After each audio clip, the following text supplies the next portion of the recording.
What's up YouTube? Welcome back to the channel. Don't forget to hit the like, share and subscribe button. Don't forget to leave a comment in the comment section down below and hit that notification bell if you want to see more content like this. So Paramount are being sued over copyright issues due to the movie Top Gun Maverick, the sequel to Top Gun from 1986. Now I looked into this, I looked into the actual article that was written back in 1983 by a guy called Ehud Yonay. And that was the inspiration for the movie Top Gun, to be written and directed by Tony Scott, starring Tom Cruise and all the rest. I'll get onto the article in a minute, but what I do want to say is that I've actually read the original article from 1983, because when I first heard this I thought, how can you bring up a lawsuit and how can you take someone to court over something that was written decades ago and only influenced a movie to be made? Surely it was only... I have heard of this in the past, and I remember thinking back then when I heard that it would only be like a couple of paragraphs long. Top Gun school, blah blah blah, this is what they do, this is how they train, some of the best pilots in the world, yada yada yada. And then someone thought, oh, we'll make a movie about it. But no, actually I would encourage you to go and find this article. It's called Top Guns by Ehud Yonay. It was first published in California magazine back in May of 1983. I've got it here on my phone. It is one hell of a long article, paragraphs and paragraphs, and it goes through the exploits of two particular naval pilots.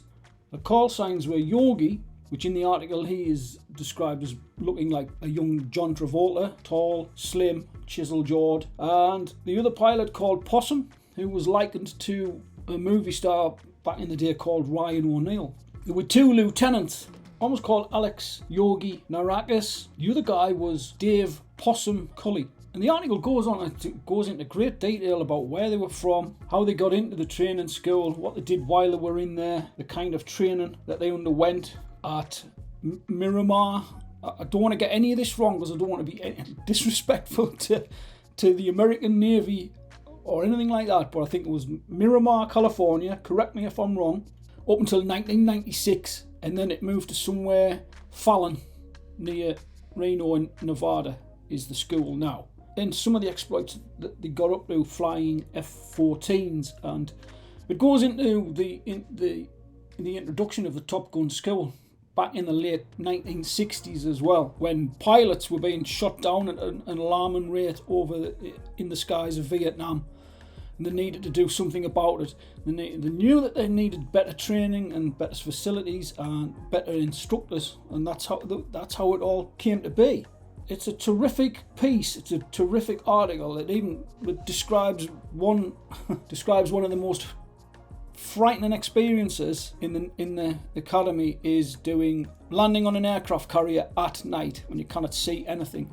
And it tells you of one poor chap who had 12 attempts to land his aircraft, and he hit the deck. When he finally made it in, after that, I think that scrambled 3 times planes to go and refuel the actual plane that was trying to land.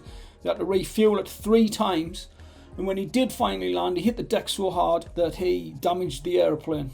It's really worth a look, because it does throw into question how valid this lawsuit is. Some might just say we'll dismiss it, but if you read the article, you come away from reading that article and you feel like you've watched a movie. Swear to God.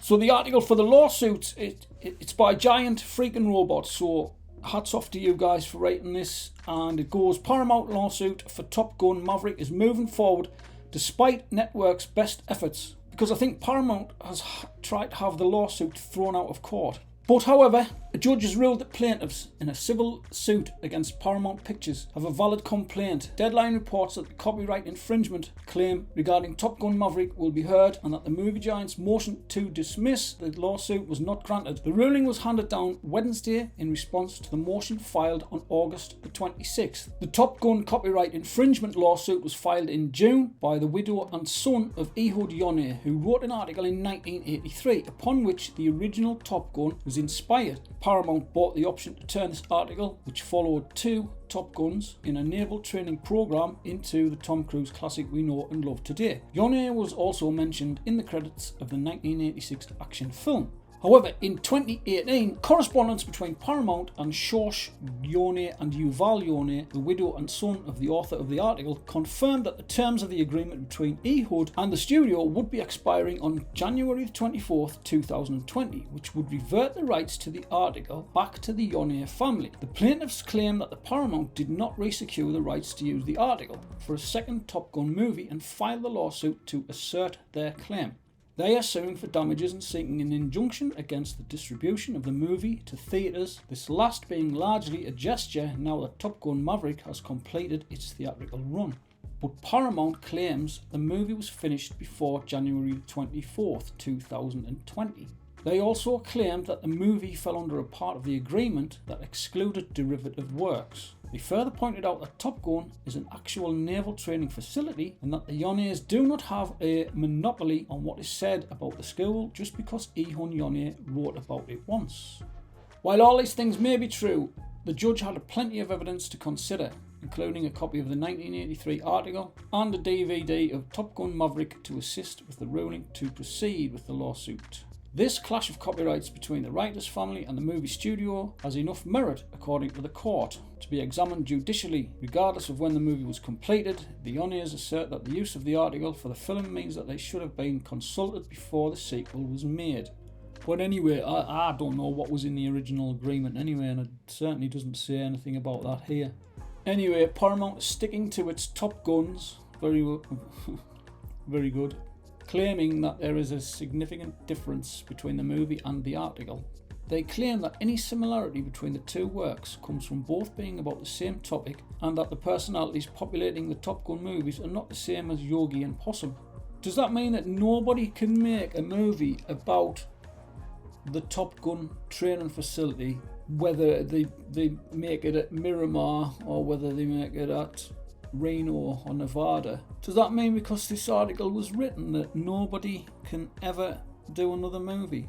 Even if it's not Paramount, even if like Fox comes along, or even heaven forbid Disney comes along and says, oh, we're going to make a movie about the Top Gun school. There are things to consider, but and the personalities populating the Top Gun movies are not the same as Yogi and Possum. The two pilots profiled in Yonay's article, they have vowed to continue the fight and defend their movie. What do you lot think? Have a read of that article and then get back to me and put some comments in the comments section and let me know what you think. How would you rule if you were the judge? But there we have it. Paramount is being sued by the Yonay family. Thanks for watching, and I'll see you in the next video. Bye bye now.